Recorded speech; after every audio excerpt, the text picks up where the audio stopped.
লেমুয়া ব্রিজের কাজ করার কারণে তো সবাই এখন এই কাঠরবল দিয়া নদী পার হয়। এই যে এখানে কাজ করতেছে আর সবাই এই কাঠরবল দিয়া পার হচ্ছে, ভালোই লাগে। একসময় মানুষের যখন ব্রিজ ছিল না তখন এরকম পুল দিয়া সবাই নদী পার হতো। বর্তমানে তো এখন আধুনিক সব কিছু, এই কারণেই ব্রিজ নির্মাণ হচ্ছে।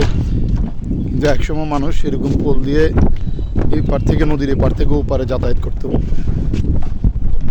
আপনারা কে কে এই যে এই পাশে নদী, আবার এই পাশেও নদী, এই কাঠের ফুল, এটা দিয়ে সবাই রাস্তা পারাপার হয়। এখন বর্তমানে লেমুয়া বাজারে মানুষ এই কাঠের ফুল দিয়েই এপার থেকে ওপার যাচ্ছে, আবার ওপার থেকে এপার যাচ্ছে হেঁটে।